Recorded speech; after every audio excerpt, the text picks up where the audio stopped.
L'enfance n'a jamais vraiment quitté Jean-René Bouvray. Petit, il aimait jouer seul. Une fois adulte, il est devenu marionnettiste. Un travail en partie solitaire. Il passait des heures à imaginer et construire ses personnages. Aujourd'hui, le cofondateur de la compagnie des Manches à balai est à la retraite. Il poursuit ses rêves d'enfant. Il reconstitue en maquette le passage en 1971 du cirque Pinder à Besançon. Il y avait le goût pour la solitude, autant que le goût pour l'objet. Donc les deux se sont associés pour imaginer, enfin pour faire des spectacles, donc des mondes imaginaires. Donc ces moments, en fait, ces moments où vous étiez tout seul, vous gardez des bons souvenirs. Oui, oui, oui. Et je peux dire, là, c'est une solitude choisie. Et puis, où on est effectivement en accord avec soi-même. En mai 2020, la solitude subie s'est abattue sur Jean-René Bouvray. Il a perdu sa femme, Danielle. Nous les avions rencontrés en 2016. Mes chers amis, je suis très heureux de vous accueillir aujourd'hui au milieu de tout le bazar du théâtre des Manches à balai. Les Manches à balai, bien connus dans notre bien-aimée Franche-Comté, qui vont fermer la porte de leur grande maison. Ah. Maintenant, qu'est-ce que je fais? Où est-ce que j'en suis, quoi? C'est cette question-là qu'on se pose, alors que auparavant, on était sur quelque chose qui se développait.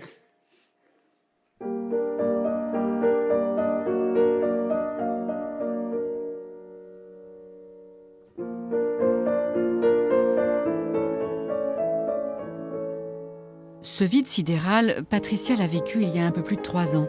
Avec son mari Jean-Yves, il s'était imaginé une retraite radieuse, à deux. La solitude, moi je la ressentais souvent quand je suis entourée. C'est paradoxal, mais dans les repas de famille, les choses comme ça, quand il y a des couples et tout. Et maintenant, ça y est, j'arrive à me dire que maintenant, c'est ma vie, elle est comme ça, et puis il faut que je fasse avec. Qu'est-ce qui vous a permis de dire ça aujourd'hui? Je pense que c'est pas ce travail, mais c'est d'avoir pu en parler avec les autres. Je pense que la parole, elle libère. Pour sortir de ce sentiment d'isolement, Patricia fait partie du groupe de parole Vivre son deuil en Franche-Comté. Un groupe animé par Geneviève Pirolet. Plus il y a de mots, moins il y a de larmes, parce que c'est exprimé, justement, au lieu d'être seulement ressenti. Et quand on a pu exprimer quelque chose, le rendez-vous qui suit, ou simplement ou la prochaine rencontre, en tout cas la prochaine expression, commence toujours par « j'ai repensé », soit ce que vous m'avez dit, soit ce que j'ai dit, qu'importe. On est passé du ressenti à l'expression, puis à la pensée. Prendre un repas en face d'une place vide, décider seule, perdre ses repères. Patricia n'a pas souhaité partager tout cela avec ses proches. Question de pudeur, pour les protéger aussi. Là, j'ai rencontré des personnes qui sont comme moi, qui sont en deuil, où on peut s'exprimer sans filtre, tout le monde est à l'écoute. Et puis chaque situation fait rebondir. J'ai trouvé une autre famille dans ce groupe de parole. Je les appelle, c'est ma famille de cheminement. J'ai trouvé qu'elle avait une expression magnifique, parce que c'est exactement ça qui se passe à l'intérieur d'un groupe. Il y a cette fraternité, oui, qu'on laisse l'autre exprimer ce que chacun peut exprimer. Il n'y a pas de jugement. C'est la photo du bonheur. Huguette Gérard et son mari au temps de l'insouciance. Guy meurt à l'âge de 48 ans. Cela fait 18 ans maintenant. Huguette n'a manqué que 2 fois en 15 ans le groupe de parole de Geneviève Pirolet. Maintenant, elle ne ressent plus le besoin d'y participer. Elle disait toujours « Madame Pirolet » et ça, c'est des phrases qui reviennent sans arrêt. Mettre des mots sur sa douleur, c'est faire des petits pas en avant. Mais c'est vrai, fallait déjà exprimer sa douleur. Une douleur qui s'est atténuée, mais les souvenirs de ces premières années de solitude sont encore très précis. En hiver, après la fermeture du bureau, j'allais dans les magasins jusqu'à l'heure de fermeture. J'étais occupée à regarder des objets, des choses jusqu'à l'heure de fermeture. Et je rentrais, il était temps de me préparer à manger, de préparer mon repas pour le lendemain midi et puis d'aller me coucher. Voilà. Lorsque j'ai eu 50 ans, je me suis projetée sur l'avenir et je n'ai pas été bien pendant un moment. Ça, je me souviens bien de mon désarroi qui a duré, mais que je n'ai pas partagé avec d'autres. Je crois que on ne dit pas ces choses intimes.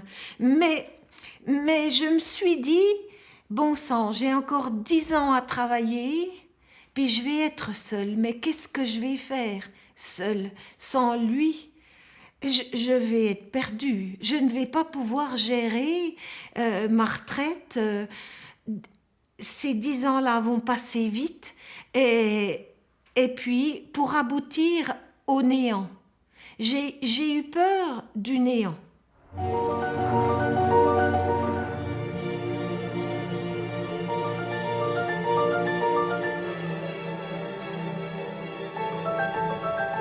« 15 ans ont passé. Huguette Gérard s'est forgé un après par le travail et toute une série de défis à relever. Tailler la haie et les arbres de son jardin, entretenir ses extérieurs, toute seule. On ne se croit plus capable de grand-chose. Donc effectivement, de se mettre des défis chacun à sa portée, ça permet de voir, tiens, je suis encore capable de faire ça. Se dépasser pour s'apaiser. Avec les mots, cette autre forme de réconfort parvient à gommer les affres de la solitude, petit à petit.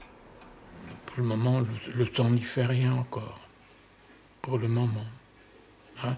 Mais c'est vrai que j'ai rencontré des gens aussi qui avaient connu des situations similaires, et qui me disaient, au bout de 4 ans, 5 ans, 6 ans, on commence à accepter, quoi. Voilà. Alors, je me prépare à cette même durée éventuellement. On apprend à la maîtriser, cette solitude. Et puis, le but, ce serait de s'en faire une amie, mais... Et ma conclusion, presque toujours, en fin de tout ça, c'est ce que m'ont dit les personnes. Je n'invente rien. On a grandi. Et cette sensation qu'il y a eu, que ça a été une étape de croissance. Mais une croissance dans la nuit, parce qu'on ne sait pas qu'on est dans cette période de croissance. Il faut sortir. Il faut avoir des contacts. Même si c'est qu'un tout petit peu, il faut parler aussi. Il faut, petit pas, on avance à petits pas. Mais tout le monde peut s'en sortir, oui. À tout âge, subir la solitude est une épreuve. Un chemin qu'Huguette, Patricia et Jean-René auraient bien voulu contourner. Ils ont choisi d'avancer.